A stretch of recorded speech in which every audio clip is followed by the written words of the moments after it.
Welcome to this session on business responsibility in the supply chain. As you all know, big businesses always comply with applicable social and environmental laws.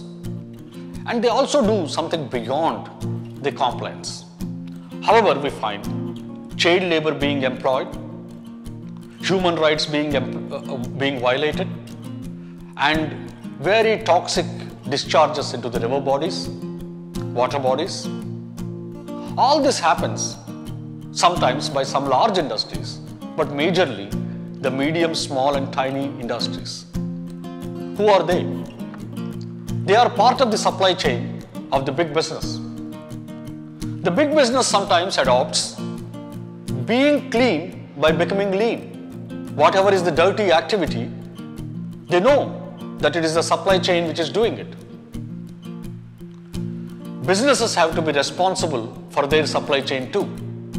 Businesses cannot transfer the dirty activities, socially unacceptable behavior to their supply chain. Sometimes, even if they are not actively participated in the transfer, they also cannot be mute spectators to what is happening in the supply chain. On top of it, businesses have to be very fair in their supply chain. When they are procuring farm produce, are they paying a fair price to the farmer?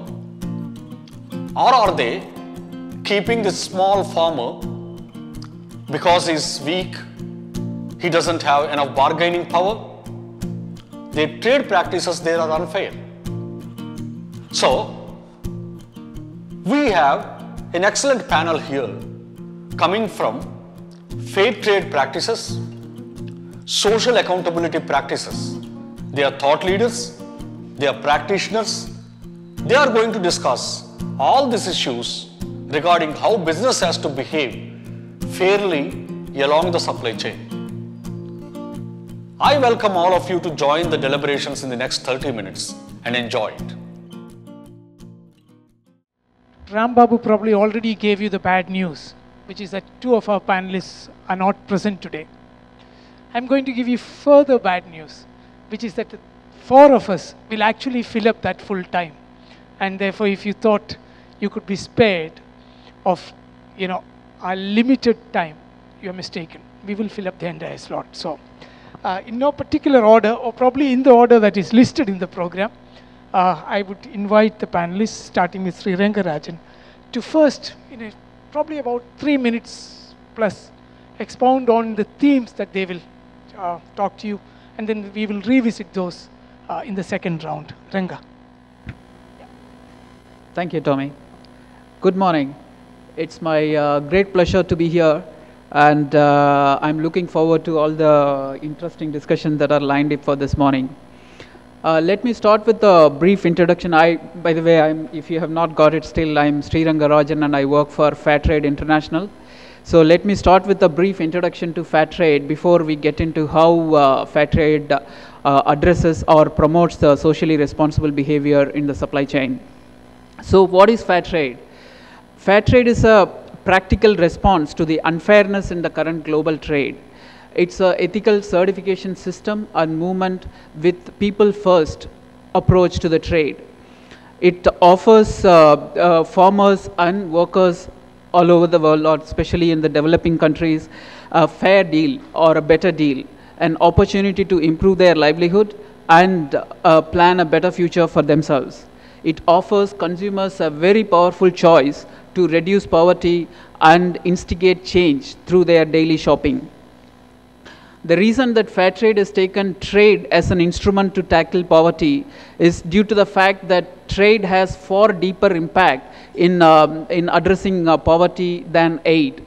There are many research reports available to demonstrate this fact. For example, if Latin America and Southeast Asia and Africa can increase their share of world export by just 1%, the resultant gain in income will lift approximately 130 million people out of poverty.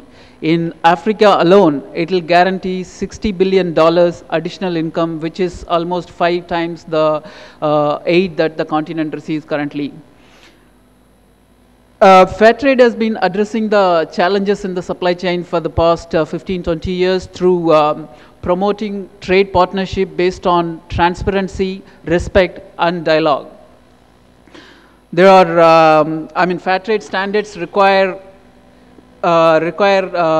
adherence to certain behavior standards, not just to the suppliers, but also to the buyers.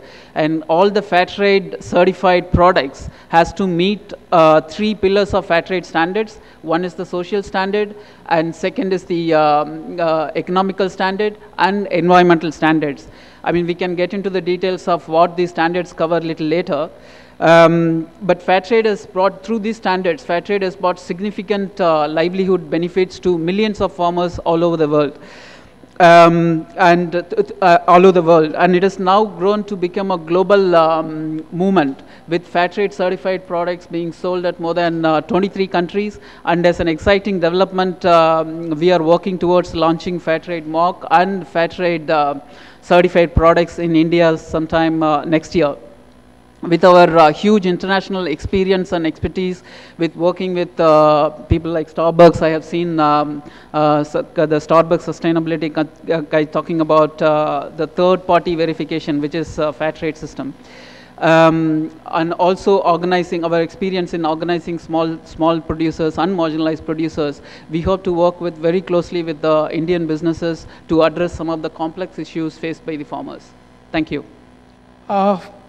Voting with your shopping bags is what probably, I will sum up Sriranga's, presentation as from the consumer end. That the consumer today is looking beyond the intrinsic quality of the product as quality per se, into quality that encompasses a wide spectrum of human values that we are concerned with. I will move on to the next panelist, which is Mr. Bimal Arora, who will basically talk about what are the challenges in development and deployment of social accountability standards in the supply chain. Thanks, Bimal.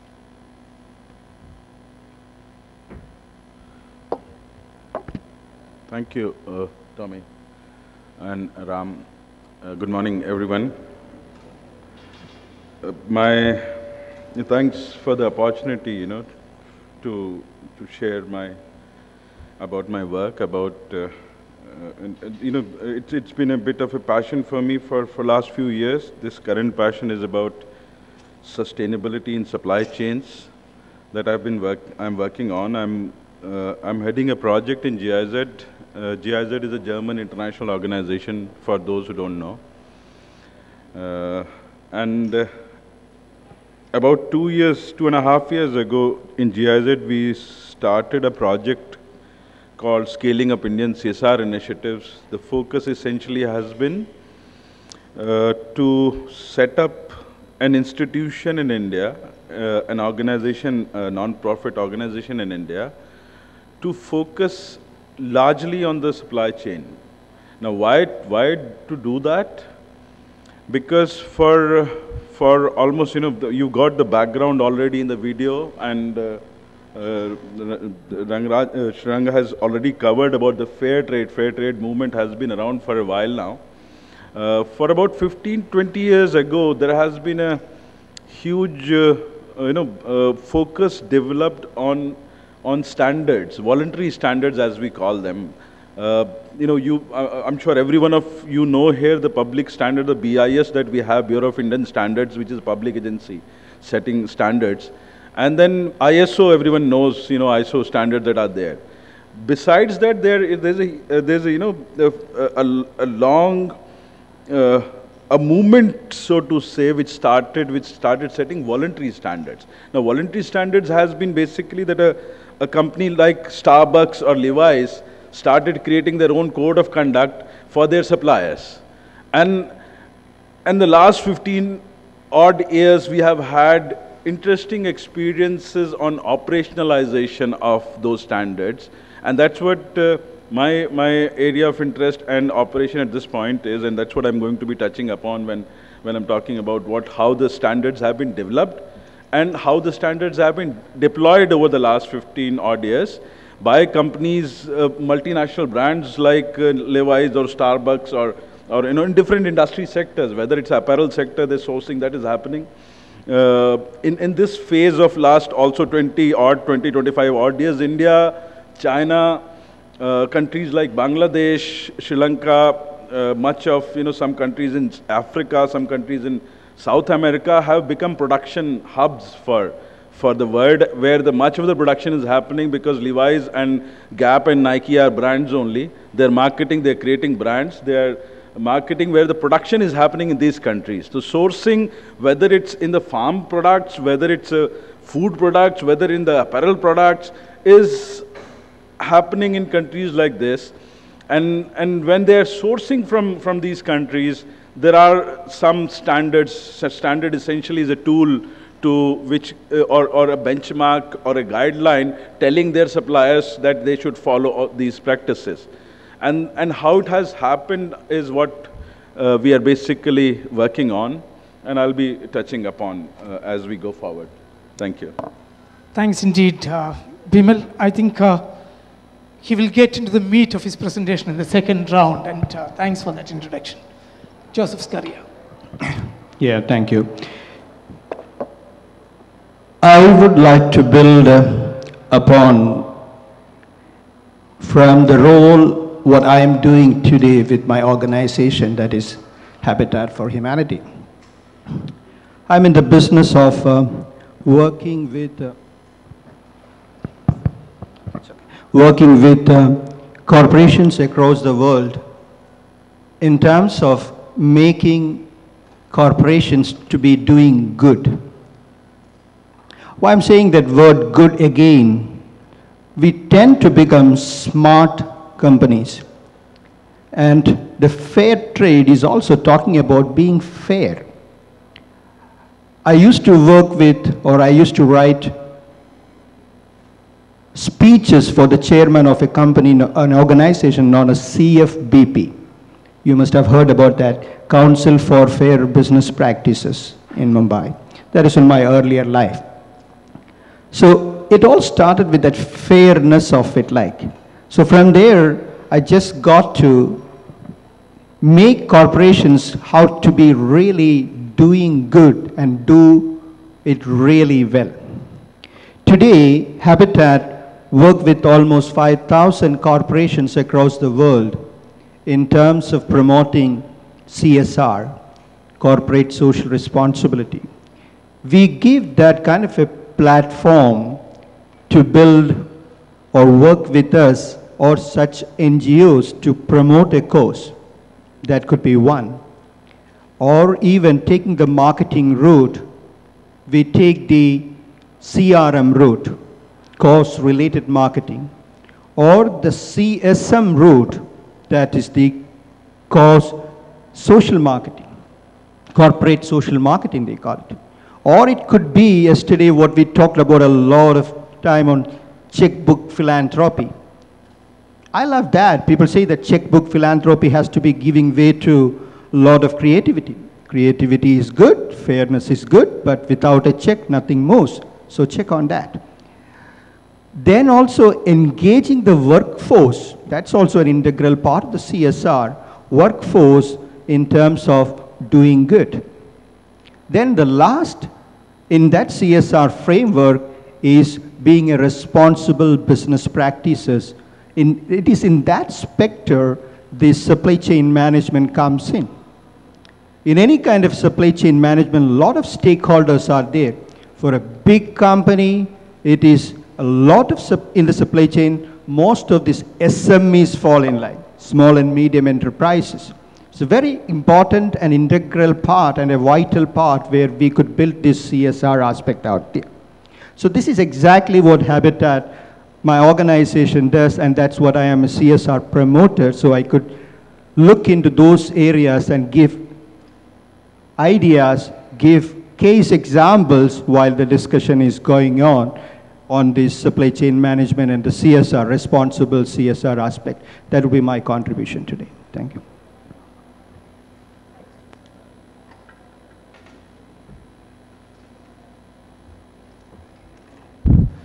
I thought for a change I'll shift my location.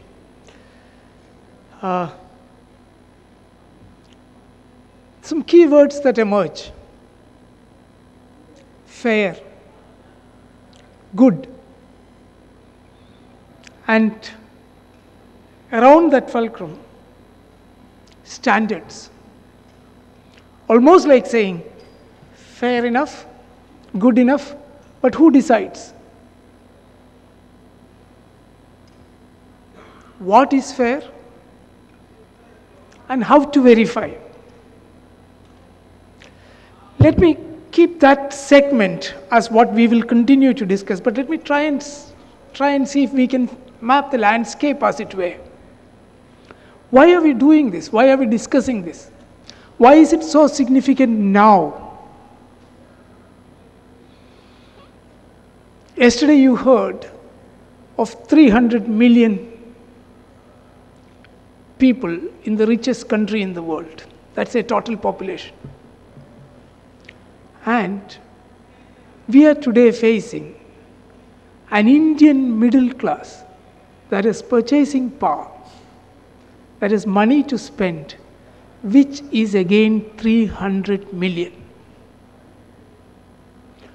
So concepts that we thought were from alien shores, when we thought trade justice was an issue between developing countries and the developed world, today we have this 300 million middle class who are called to walk the talk, who are called to put their money where their mouth is, and who are increasingly concerned that charity begins at home, and therefore the issues on which they were looking askance at the developed world today look back at them like a mirror, and they need to look at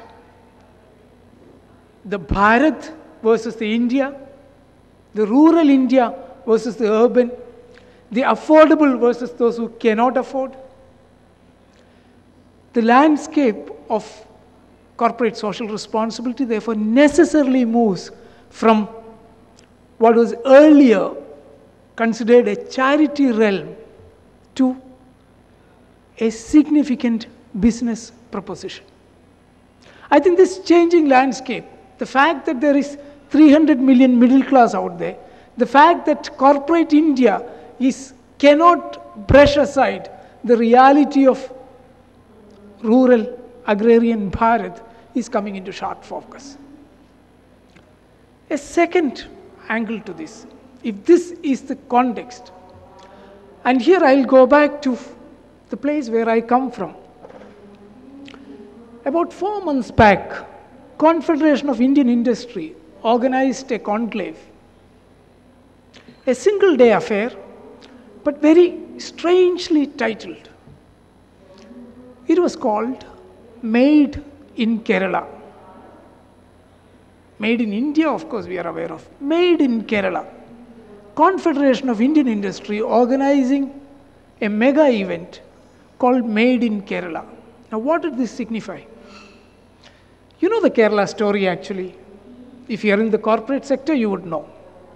10 years ago, you would say, that's the worst place to invest in. There are robust trade unions who would put the red flag up even before your factory gates have opened. There's social legislation that does not, promote industry as it should. There's a host of environmental standards. There's fragmentation of holdings and land laws that prevent, consolidation of land for industry. A host of reasons as to why capital should shy away from Kerala. 10 years later, the Confederation of Indian Industry says, what has been considered the debilitating weaknesses of the Kerala economy are in fact its unique selling propositions. How did this shift happen? The world today says, may it be the best product, I don't want to mention names, the best brands, but if it comes from a sweatshop in China, sorry, we have a problem. And you can then counterpose that to the cashew industry, the coir industry, the handloom industry in Kerala, which is all dying out, which is probably shifting from Kerala to the neighboring states because there are less stringent labor legislations. And the consumer says, standards say, social legislation says that if these goods are produced protecting the rights of workers, if these goods are produced in a sector where trade union rights have full sway, then those goods actually enjoy a premium in the global marketplace compared to the set shops. Kerala is well known for its tourism industry. But come 10 o'clock, you will find the neighbor coming with his torch, with his lungi tied up, and saying, "What's the time? 10 o'clock. Stop the music. People have to sleep."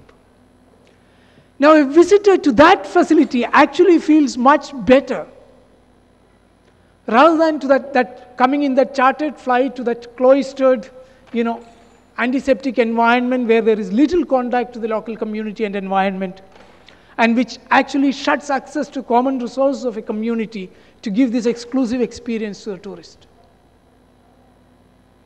This is the changing landscape, which is not entirely a Kerala story, but which is the story that corporate India will have to embrace more and more. That CSR is no more a footnote in your balance sheet and annual report, but is going to be the cornerstone against which the company standing in tomorrow's ethical marketplace is going to be decided and judged. And to that extent, supply chain is key. Supply chain is key for the simple fact that you cannot have the shiniest of brand in the marketplace, and yet the farmers who produce that cotton would be basically looking at that poison bottle that is on the side to say, when is his time? So even as you walk the ramp, there is the shadow looming behind you of cotton farmers who, because they do not have a remunerative price, are ending up taking their lives. For us in India, this is not a distant tale. It is unlike the fair trade 20 years ago, where you probably looked at starving Ugandan coffee farmers even as you sipped on your baristas or on your Starbucks. No. For us it is here and now, right before us. You cannot avoid it. The highways that ply our nation will not be able to hide away by barricades or by hoardings the reality of rural India, which is quite stark. And today you have corporate India willing to face that challenge. Several companies are looking at it. Not merely looking at it, but trying to devise methods where it can really effectively address the challenge. It is one small stream of that mega challenge that is being addressed by these panelists today. And I am sure this particular angle of the supply chain, where you pay your dues, where you map your stakeholders beyond the conventional idea of business, where you believe that the community defined us or defined beyond what our balance sheets, red and black, will tell us, will effectively decide whether business is up to the mark in the India that we want for tomorrow. Welcome on board to that challenge, and I would now call upon the panelists to expand on the themes that they have introduced. Three things come to sharp focus: fair, good, justice, and how do we ensure, how do we verify, what are the standards, whether voluntarily set or set by third parties to which you subscribe to. Either way, the challenges are straight before us. We need to be fair, we need to be just, we need to be good in all the larger connotation that Joseph has given to that. And yet, coming to brass tacks, and that's where Bimal Arora will take over, how are those standards coming into play? How are they set? With that, can I invite, again in the same order, Sri Ranga, to expound on this theme on two specific topics that I would like to have.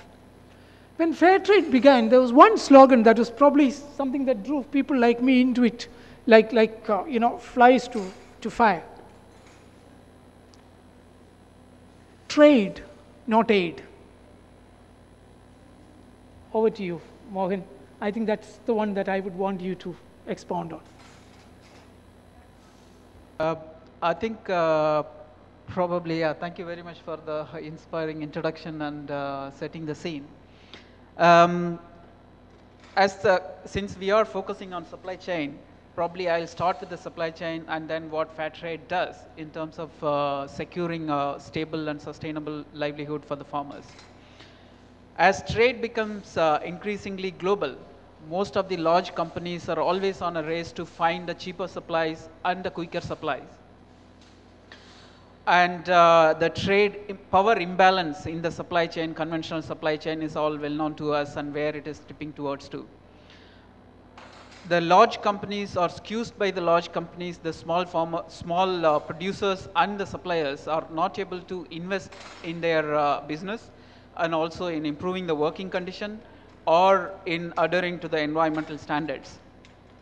And what fair trade does is, for the producers and the supply chain, it sets three set of standards, which I talked about a bit before. One is the economic standards, which addresses specifically the economic issues faced by the producers and the suppliers. That is, the suppliers will be, or producers will be paid fair minimum price, which will cover their production cost, and they will be provided a fund, or what is called as premium, which will be invested on social or environmental projects.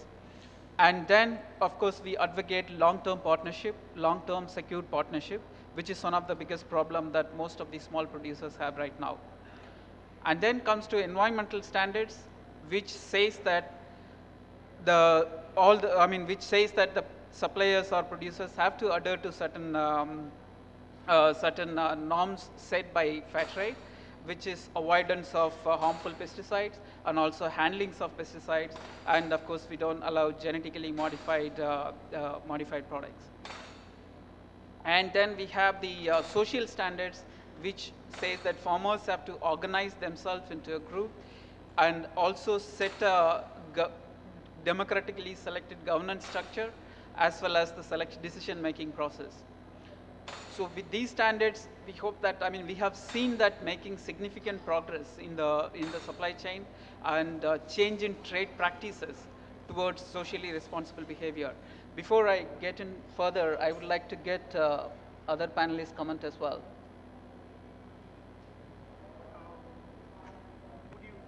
To what already Ranga has said? Ideal. Yeah, I think it's a very, thank you. It's interesting you set up this context here. Tommy, you mentioned sweatshop. Now, sorry. That's an interesting, that's a very interesting concept or a term which is what is linked to supply chain issues that we're talking about here. And if you hear what my fellow speaker said in terms of farmers, so if you look at the landscape of standards, the way they have evolved, on the one hand, we are talking about fair trade. On the other hand, we are talking about social accountability standards. And then we have other, environmental standards and all that stuff. Srirang covered already in the fair trade, they are economic, environmental, and social. However, the difference, as I understand, and please correct me if I'm wrong, is in terms of the fair trade movement has been in terms of putting a premium to the, the product that is being offered to the market. However, the other movement that emerged, which I was referring to earlier 15, 20 years ago, which relates to sweatshop more closely, where there have been different movements, whether consumer movements or student movements happening in US or in European countries, about the working conditions in factories where the big buyers of brands are sourcing from. And that's where there was a need felt by companies to create their own code of conduct, which is called company code of conduct. Generally, companies like, as I said, Levi's, Gap, Nike, Timberland, they started creating their own code of conduct, which led to a realization that there should be an industry code of conduct. So then apparel industry came together and started creating a code of conduct for that. And then again, going forward, led to an understanding or realization that should be a multi-stakeholder code of conduct. And we have now code of conduct like, or standards like SA 8000, Social Accountability 8000, Ethical Trading Initiative, Business Social Compliance Initiative Code of Conduct. So there are different standards started developing in the market. And typical issues cover, and these are mostly social accountability standards I'm referring to, and some have started including environmental issues of late. And typical issues are covered in terms of the child labor, harassment and abuse, wages, overtime. These are basically the standards created as a tool to ensure that these conditions do not exist or are improved where the production is happening. However, the more important or interesting bit here has been in terms of how global, in a global context, these kinds of standards were developed and operationalized for suppliers in India, and kind of challenges that came in for, because at one level, these are voluntary standards for buyer companies, whereas the supplier companies, it's a compulsory kind of a situation. So someone saying, that, and the project and the work that we are putting together is essentially looking at what and how is there a business case or a value for a supplier to adhere to this, besides being fair or having a good heart, or is there economic sense in doing that? Besides, if it is not linked to a business condition, for me, and that leads to largely a tick box kind of an exercise. And there is a figure which I can quote from, I've heard from somewhere, mostly operationalization happened in a more of a policing kind of an approach. So I am a buyer, I have this standard, you are a supplier, you have to follow this. I will have a third party coming and checking or verifying how you're doing it, and then it created an audit industry which figures coming to about $60 billion audit industry has been created out of this. So these kinds of interesting developments have happened over the last 15 odd years. I'll come to more challenges at the end of suppliers. What happens when we go down in the work with farmers, whether farmers or the factories, when they have to comply to the standard in my next round. Anyway, I'll reserve the one on the $60 billion compliance industry for the last bit of our conversation. I don't think that's the most pleasant part to discuss. But Skaria, can you respond to both these? Yeah, I'll start with the word compliance. To do good, actually, you don't need any kind of regulations or stuff like that. It comes from here. If it comes from here, it becomes smart. Then you require compliances. Then you require all those kind of a checklist and stuff like that. Then it becomes a $60 billion industry, because that is, we're talking about business. Nothing bad about that. But compliance driven versus voluntary. When you really do it voluntarily, you're really creating good practices. When you're really creating good practices, that becomes an emulative practice out there. Then it becomes a case example. Then also it becomes a business, because the business units will take into business management schools as a case example. Of course, that is how it goes on and on. What I'm trying to bring is out there, we lack that kind of a volunteer kind of doing good thing which is happening out there. It is being driven by compliance. Well, that's where we might be able to invite, or we need to give that kind of a space for organizations like your organizations or other NGOs who would be termed or who could be invited as watchdogs, because we need that kind of a watchdogs also in terms of coming back to the compliance aspect of it, because compliance cannot, because everyone in this world cannot be driven by pure passion and pure goodness out there. So that compliance business comes in out there. Thanks to know that it's a $60 billion industry out there.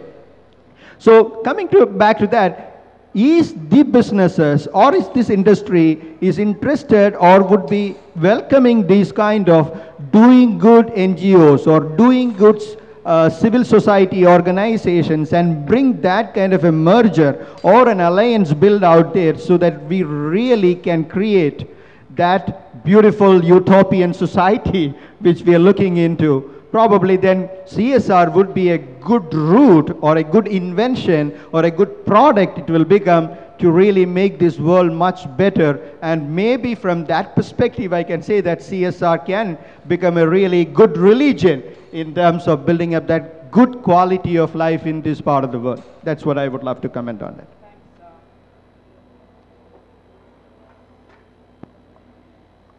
Yeah, that's fine. Thanks, Joseph. I think 2-3 critical things emerge. And Ram, can you tell me where we are on time? Okay, fine.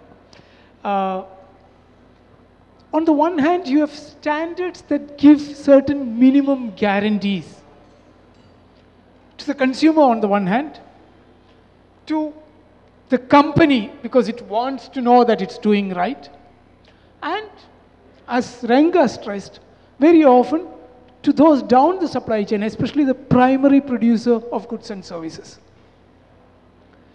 Some of it go as explicit guarantees. For instance, Ranga mentioned about a fair minimum price, which is a given, irrespective of the fluctuations in the marketplace. A fair trade product carries with it the guarantee that that producer received a fair minimum price. Now, this is what I would call, the game changer type of standards where an imbalance of trade is very directly addressed.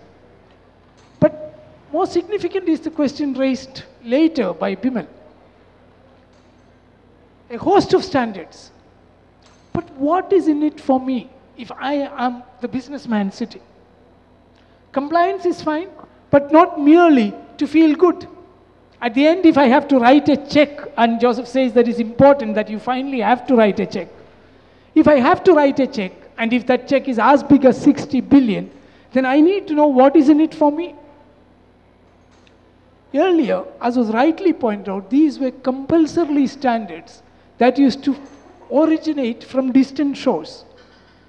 Therefore, if X in the US of A, X in the United Kingdom wanted to buy my product, then I need to make sure that I comply with this set of standards.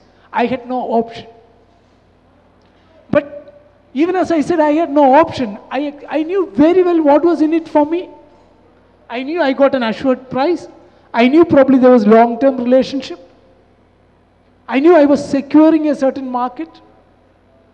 Shift that scenario to India. And today you will have Indian companies asking, but my consumer sadly is not asking for that. He is asking for the cheapest product. He is asking for the best value for money.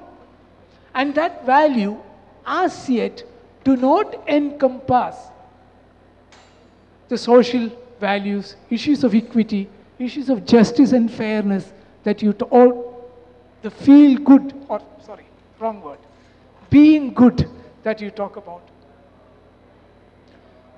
What is in it for companies?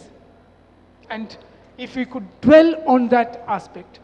And what is it that is changing in the consumer behavior in India that makes companies actually tread this path? Not merely for doing good, not merely for appearing fair, not merely for being just, but for the marketplace where he can reap a dividend for these values that he espouses. Can we go on that route for a while?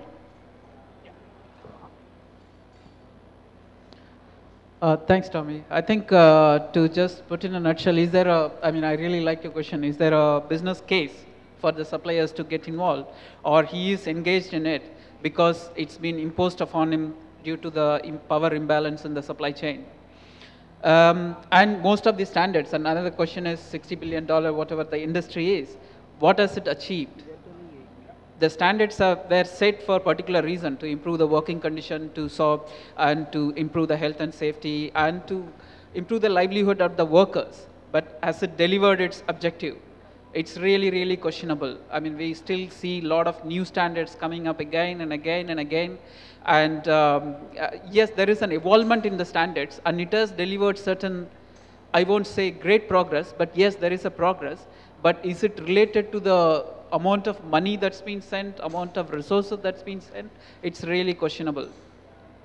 And for me, most of the standards, as long as it doesn't cover cost and risk sharing with the supply chain, then it'll not make further progress.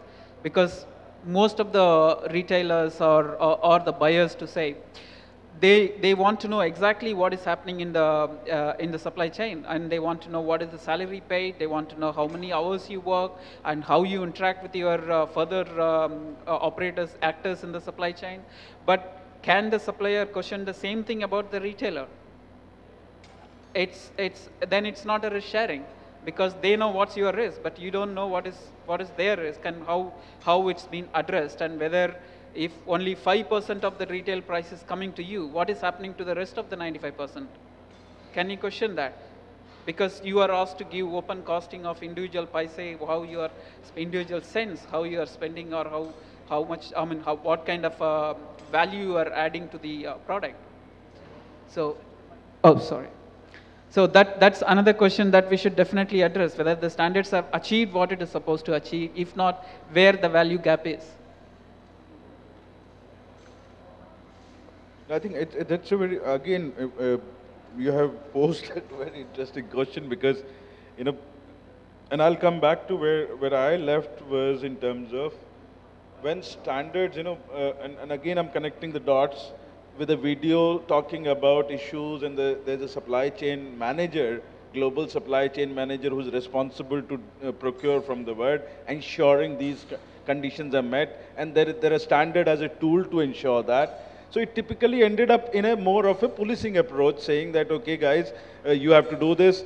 I don't have, I can only do business with you, and the sourcing department and the compliance department within a large company, those who could afford to have the two separate departments, and those also who could have an offices in Bangladesh, China, India, Pakistan kind of countries, and these are mostly large companies that otherwise not everyone can afford.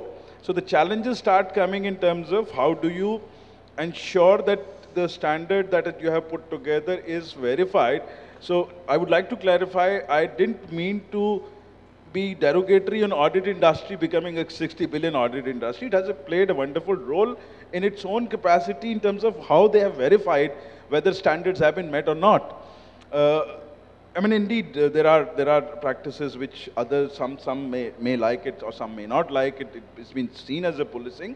However, the changes over the last few years that have been happening in the market is the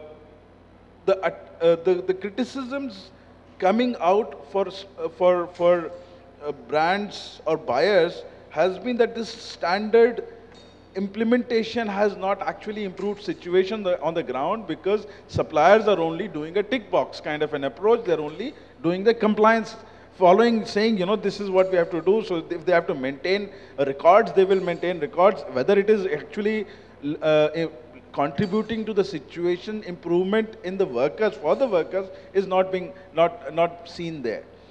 And that's what led to a kind of a rethink at larger corporations, at least the leadership organizations in the world, where they started moving towards a partnership approach. They realized, you cannot just have a standard and tell the supplier to implement it. We need to go and handhold our suppliers in terms of understanding a code and a standard and implementing it in the factory. And that's where I think the business value gets generated at one level. Now, I think it's more of a recent trend. Last 4 or 5 years, we are seeing, some of the companies who are looking at whether it's Starbucks, Levi's, Gap, Walmart. I was talking the other day. They have put together a program for, women supervisory training program. In south of India, in apparel sector, what happens is, there are lots of women who are employed. There's a lot, there's an increasing trend of women getting employed. And for Walmart is looking at it, and they have put it about $200 million as a set aside from the foundation, Walmart Foundation, to build this kind of a training program for women supervisor to get elevated. So this is one example where they see kind of a contributing to such situations. And in our experience, we ourselves have created a program with the Marks and Spencers, for instance, a training program for factory personnel on human resource management practices related to worker rights and responsibility. So in small and medium enterprises which are producing, because the capacities have not been there to understand the standard and implement the standard, this is where the partnership is coming in, and buyers are getting into this and creating a value for suppliers or producers in this case. And that's what we see as an encouraging trend happening. I mean, I can count several examples. Chibo has created a program called Worldwide Improvement of Quality, which is basically a dialogue-based program between management and workers to create improved situations in the workplace kind of situations. So these are some of the interesting initiatives which are happening. Thanks indeed. Policing versus partnership is what I would sum up this as. There's no gainsaying the fact that, a socially responsible supply chain will have to be a given sooner than later. Now, what are the nuances? How is it adhered to? Is it one of partnership? Is this whole certification compliance industry going to determine the rules of the game? Or, as has been rightly indicated by Vimal, is the future trend one of hand-holding? There's a beautiful certification regime within organic that I was very tempted by, and I still feel it holds huge potential. It's called PGS, or Participatory Guarantee Scheme. The organic farmer, the default tribal organic farmer, for half a century plus, the agrarian revolution and its proponents tried their level best to get him to adhere to scientific chemical farming. And either because he was illiterate or because he was not enthused by the market forces and he was producing for his own sustainability and his own consumption, he never went by that. In fact, he called chemical manure as English manure, because his own was the organic manure farm produced in situ generated. And you know what happens in tribal heartland today? This pristine land which has never been chemically abused, the produce of that today cannot claim itself to be organic because you do not have the huge money to pay for third-party certification. Set in alien shores, including our own NPOP standards, are completely borrowed from either the European Union standards or USDA standards or Japanese standards. Today you have participatory guarantee scheme. A group of farmers would visit another group of farmers, learn from each other, do a bit of compliance, look around to see if there are violations. But more than that, do it in partnership in a manner that it's not policing, it's farmers learning from each other, hand-holding. And today IFOAM, the International Organic Regulator, has said this probably holds the key to sustainable organic farming. I think when it comes to compliance route across the board, this is one area. How do you stretch this partnership from certifications, the tick box approach, to basically saying this is one of partnership? This worker welfare is key to the success of this product. This fair price to the farmer is key to the marketing of this product. So that the win-win is not merely a catchword, but is really a felt reality across the supply chain. I think that would be the challenge that will be critical in this realm. Joseph. Thank you, Tommy. I'll take from where you left there, or where you challenged about the PGS, the Participatory Governance Guarantee Scheme. Thank you for that word. That's new to me. I will try to bring in Isaac Newton here. Isaac Newton says that, every action has got an equal and opposite reaction. So in any industry or any business, that opposite reaction is there. You got to be doing out there. The opposite reaction is bound to be there. It has to be there. Any kind of industry, any kind of initiatives.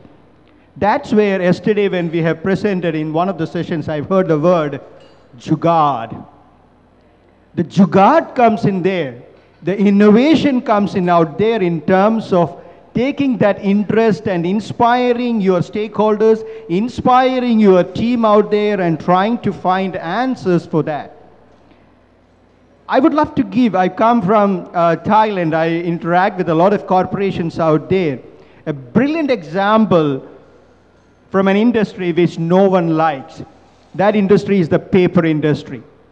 You are in the business of deforestation.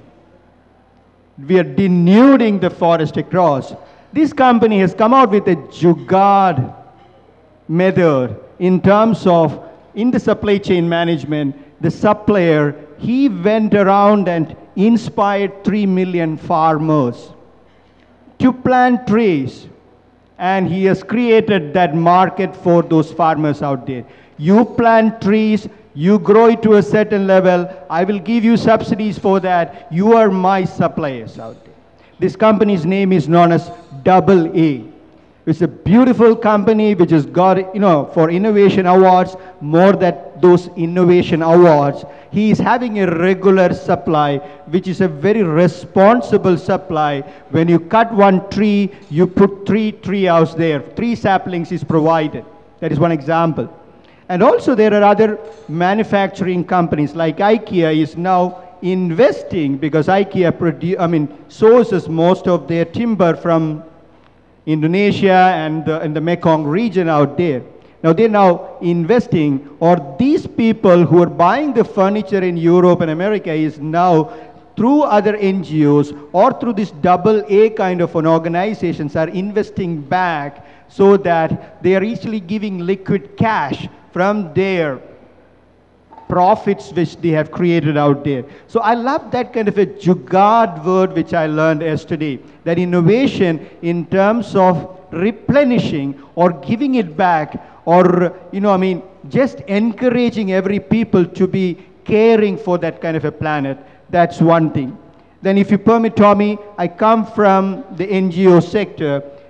We talk about only corporate sector related fair trade and supply chain management. So it is applicable for the NGO sector also. So maybe with your permission, I'll take 1 more minute. Even in the NGO sector, when we get those money or those donations, all those GIKs, that is gift in kind, or any kind of things, we should be taking that money in a much more ethical way.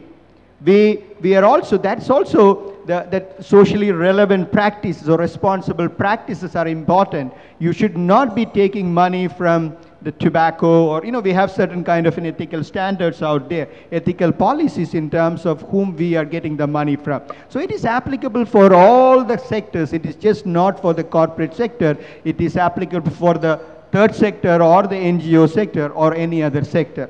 I'll stop there. Thank you. I think we have done too much of the talking, and it's time to throw it open to the audience. Not necessarily just as questions, but also if you want to share a viewpoint, it doesn't need to be only posed as questions to the panel, but it could be, a viewpoint that is shared. Try and make it as crisp, as brief as you can, and suck in to the core. Yeah. There you go. I'm sorry, I wouldn't know the names, so please, if you can introduce yourself as you speak. Tommy, I'm Ian Sharp. Can you hear me? All right. Now, There are a couple of points that all four of you made. I'm not sure the mic is working. Can you change? All four of you made a couple of points, and first one that I would like to touch upon is a $60 billion business. Yes, it is. I am also part of National Accreditation Board of Education and Training. Not hearing me? I'll give you this. Hello. Yeah. I'm also part of the National Accreditation Board of Education and Training. And in the accreditation process, the ISO accreditation is also looked at. This is an autonomous body of the Government of India. And last October, we found that it has become a franchise operation. Whether it's DNV or Lloyd's, franchisees are there all over, and there were 46 such franchisees we found, basically having about 2 or 3 people and recertifying something like about 60 organizations all over the country on the same day. So as NABET, we withdrew their accreditation. Now, this $60 billion that some of you mentioned is actually a non-starter from my point of view. I think the only thing that can work is what Joseph was saying. It should be voluntary. Now, in this SME sector, the problem is manifold compared to the larger corporates, because, and in some cases, it's much easier, because it's a one-man show normally. As long as you can get the CMD to believe in what you are saying, you got it going. I've seen it happen. But that conviction that he has to have takes a lot of effort. It took me 5 years with one organization. Next one was about fair trade practice and fair prices to farmers. I don't know how, Tommy, you would address. Sugarcane farmers, you are asking a government minimum price, they've put 280 rupees a quintal.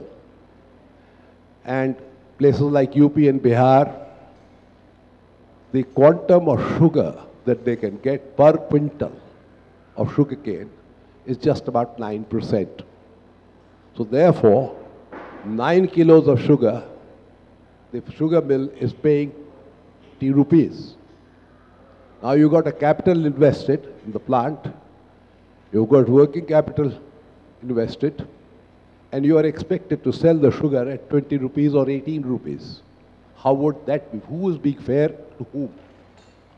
Tommy, that is for you to answer. Thank you very much. I do not want to accept, that question as directly at me or at the panelists. That's for all of us, honestly, to ponder. I will merely give you one pointer, not necessarily the full answer. Are we paying enough price for the food that we consume? It's not sustainable. Not only that it's sustainable, somebody has to pay. And very often, it is a helpless farmer who has to pay. The consumer end, which we really didn't touch upon, but which was actually meant as part of our discussion, comes into sharp focus with that question. Can we afford to have sustainable agriculture, make farmers survive, and let the sugar industry remain in operation, and yet be willing or yet insist that we should get sugar at 18 rupees a kg? We cannot. There's no escaping from that reality. There's no escaping from the reality that we cannot have rice at 2 rupees a kg unless it is heavily subsidized. But in an open market, if we say rice is still available to the Indian middle class consumer at less than 20 rupees a kg, then I do believe that the Indian consumer is not paying his dues. And that's a challenge we will not run away from, even us. It may not be a ready answer that springs from us. It is wider policy decisions about who pays and who benefits. Yeah, I'll move on to, yeah, right at the back, please. And some mic to reach them. Yeah. Good morning, my name is Kiran Shaiva. My company iDobro basically works with women, social and green enterprises, and we help to take them to markets. We obviously marketing directly, unlike the typical sales and distribution model, which is buying and then reselling. Because one of the biggest problems is how much of it really goes back to the producer group. So our aim is to try and give them the maximum exposure and therefore give them business. What we have found is, one is fair trade as a concept, even after over a decade of being in India, is really an unknown concept. Unless it is, and I can see all of you nodding, so I assume that you agree with that. Because, when you go to corporates and talk to them about it, unless it's a multinational who has had some exposure to it and some compliance perhaps too to go with that, you're really not going to make much headway. We have done over 300 exhibition days for our members to help them connect with corporate buyers. And the maximum that we've been able to do and help out with is to get their employees to buy, But that's not scalable. That's really difficult to scale and take it up. So my question really is, if Fair Trade Foundation is now coming in and, we are looking at doing the Fair Trade Mark, then what really is the efforts that are going to go into making it mainstream, building that awareness around it, because there's a very dire need for that.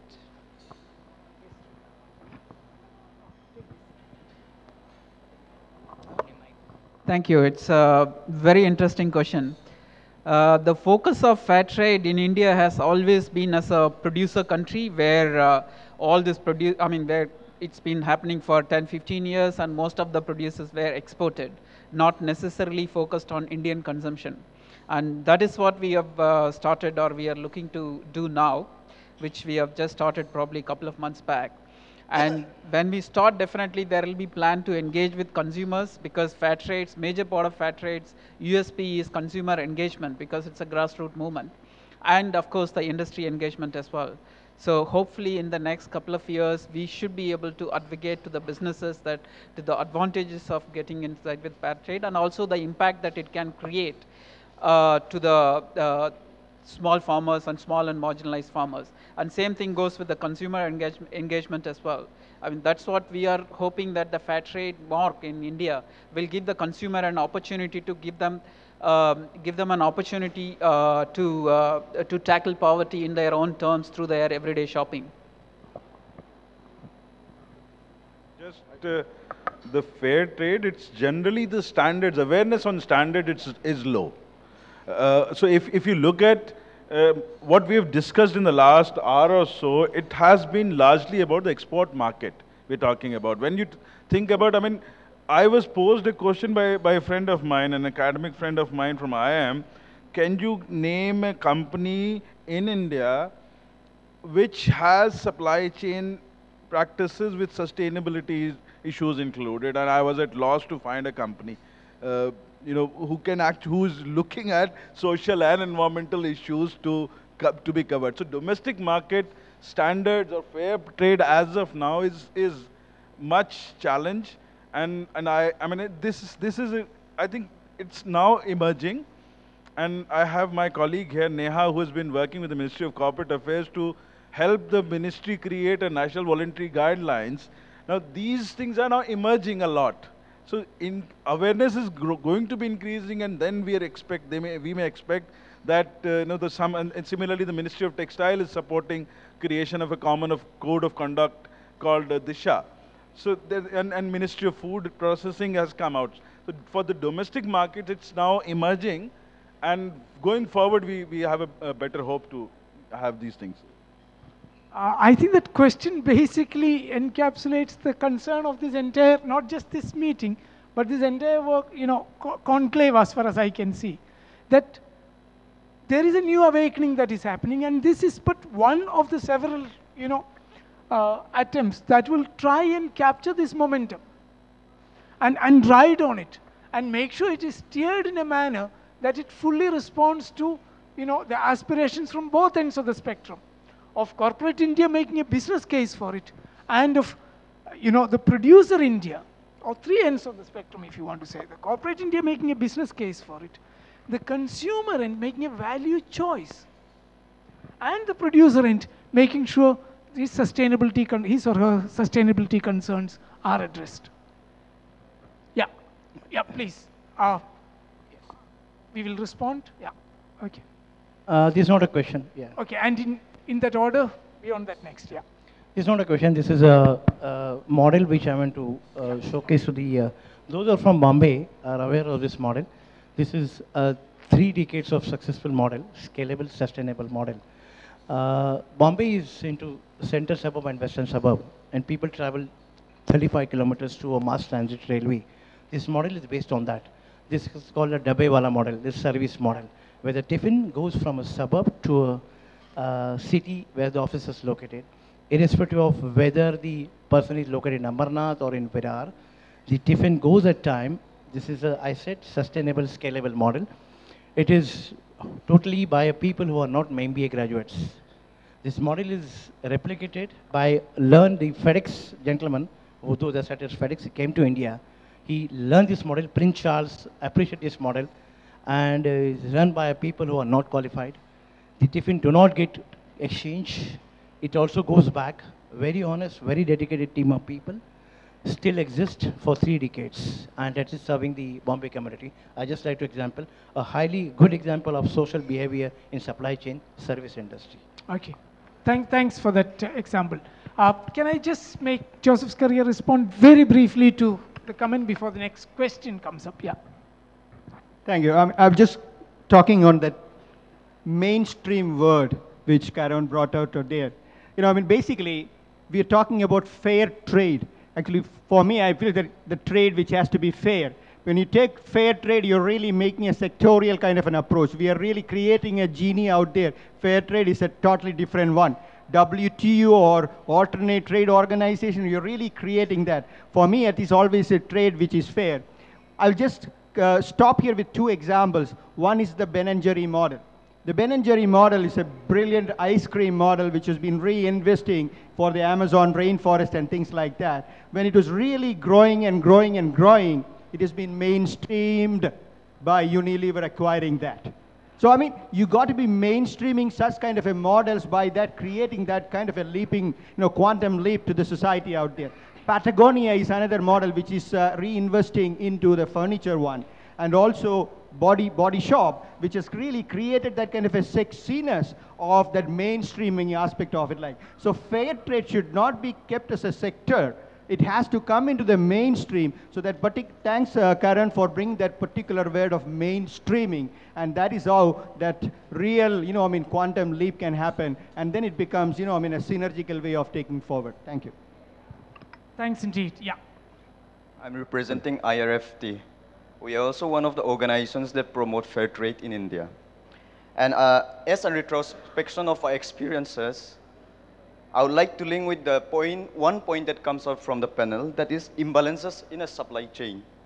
So imbalances between the producers and the consumers, where at the same time we, knowingly or unknowingly, we still try to make the linkages, and we also look for long-term partnerships in various supply chain, within the supply chain. But then over a period of time, often there is a realization, or I can also say that maybe I'm skeptic, but isn't that this concept, fair trade, is an elitist concept? Will I be wrong if I say this, or will it be so immature if I say this? Thank you.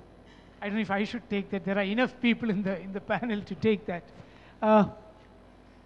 Joseph was just saying that from niche to mainstream is always not a very smooth ride. It's long, it's arduous.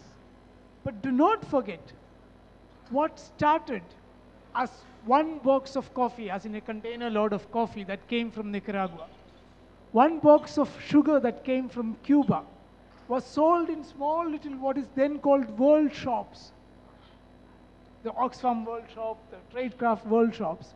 Today, 75% of bananas sold in the UK are fair trade bananas.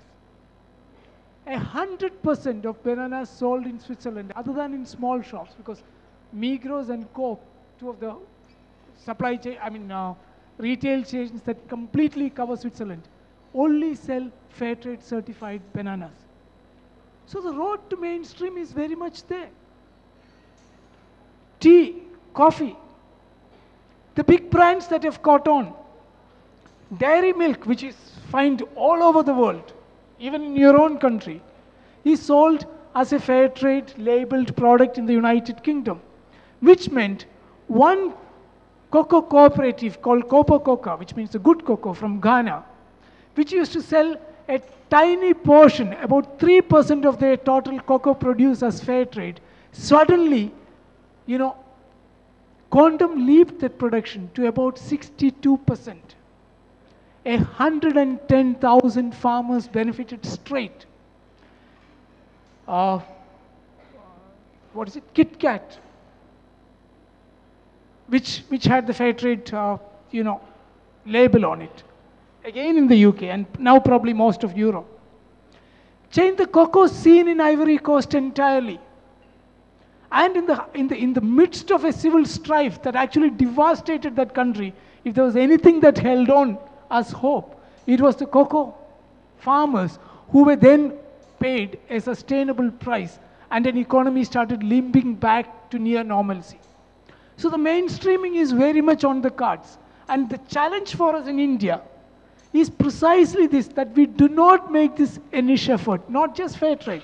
Any CSR effort cannot anymore be a niche effort, not merely for not sounding elitist, but because the need is so stark and so real. And we cannot afford to be niche, we cannot afford to be elitist. The challenge is to make it mainstream at all costs.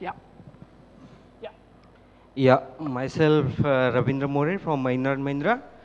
I'm looking up to sustainability for entire sector.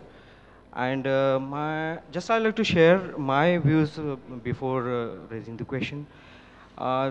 Since my stakeholders are suppliers and dealers basically down the line for my automotive components and all.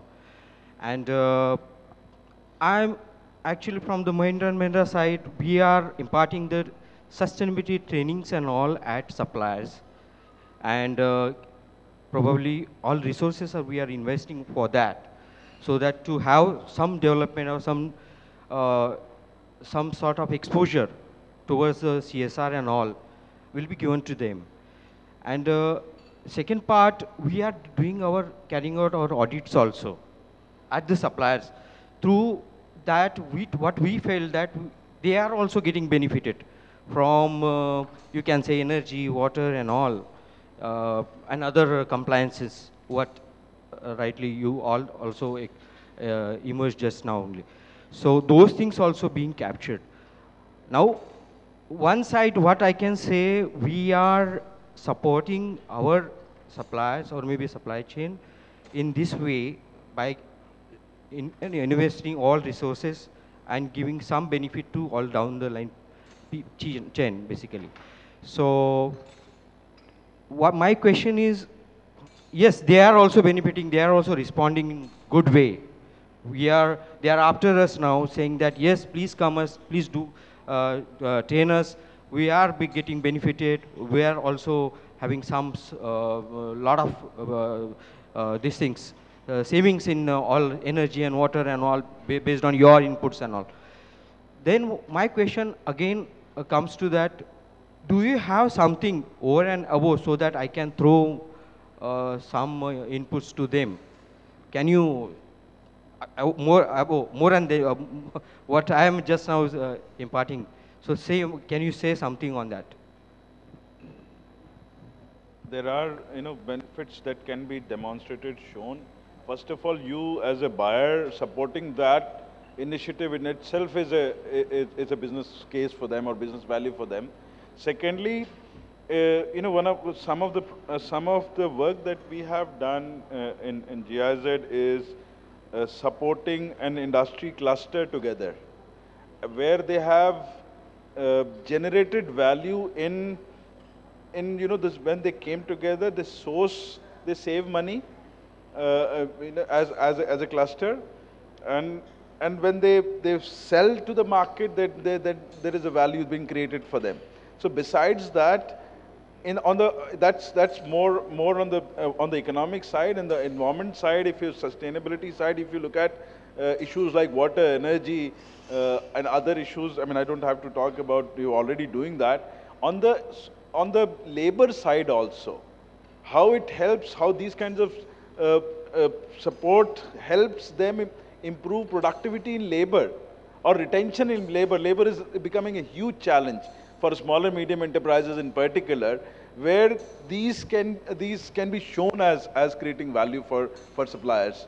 So I mean, see, these are some of the things that we can talk about. There are certain case studies. Would be happy to share also. Thank you. Sure. So I'll just add a point. I think Bimal mentioned about, I don't know if you heard the initiative that Shibu has done, where it's most on a dialogue-based long-term partnership rather than a transaction-based relationship. So that definitely increases the stickiness or affinity of the suppliers towards the buyer. So I think that is really, really one good example.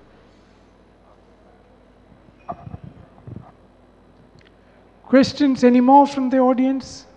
Yeah, there you go.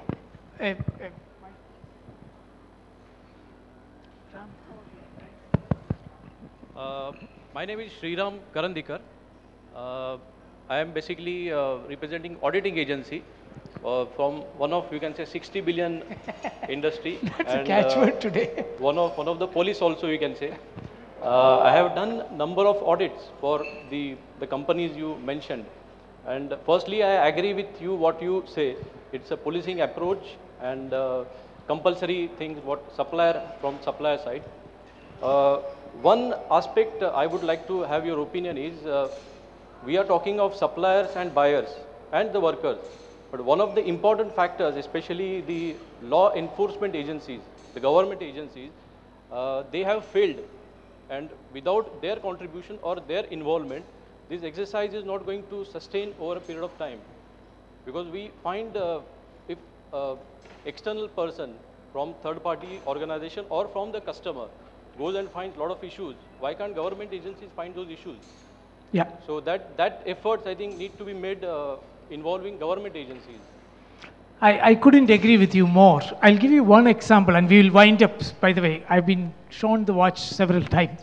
The Plantation Labor Act is probably one of the most progressive legislations that this country inherited, and it goes back to the British times. Even today, it stands out as a silver piece of legislation across the board, in terms of workers' protection, in terms of workers' welfare, in terms of schooling, in terms of housing, in terms of sanitation, drinking water. It's a brilliant piece of legislation, both for India and for Sri Lanka. And yet, our fair trade auditors will tell you when they go into plantations to try and certify plantations from where we could buy tea on fair trade terms, you cannot imagine the type of violations of this. Frankly, if that law had been enforced by the enforcement authorities, all tea in India and Sri Lanka could straight away qualify for being fair trade certified. You didn't need a third-party inspection there at all. You simply had to comply with the laws of the land. Which is where I brought the first example for those of you missed when I shared the Kerala, made in Kerala example. What does that mean? It means social, environmental, and economic standards of fair trade or any other social compliance already has legal and social sanction in that social firmament. Not merely by government enforcement, which is quite rigid and strict, but by a certain social sanction that prevails in the community. You cannot have mountains of wealth and abject valleys of poverty at the same time and call that society equitable. And therefore, there is a great leveler that plays in certain communities and societies. And that in itself addresses several of the questions that we have, coupled, of course, with robust enforcement of the law. I think there's no taking away from that fact. I think I need to conclude this. Thanks for this. Is there a question, last question coming up? No. Thanks for this very engaging session. The lesson for the organizers and for panelists like us is to, make sure we begin only by 11 so that we have a full house. We will keep that on next time. But thanks indeed for this very engaging discussion. I will end by merely saying, the last word as it were, sustainability, self-imposed, voluntary, imposed by external parties, compliance by certification by third parties, or by one's own, internal surveillance rigor. At the end of the day, those will all be matters of detail, and one on which we will fret and fume for a long time. I don't think, the issue of a 60 billion compliance industry is the starkest in focus today. And I'm sure Bimal will agree with me. It was merely to bring forth the reality of that regime, rather than to be disparaging about it at all. By no means, because we are ourselves part of that compliance segment. Therefore, no ask is taken on that. But all that I'm trying to, the panel is trying to impress on this audience is, no matter what the compliance regime is, the fact is sustainability in its widest understanding is coming to be entrenched into the production, distribution, and consuming milieu of India. And the faster, quicker we wake up to that reality, the better for it is as a business case. Forget about the humanitarian angle, forget about everything else.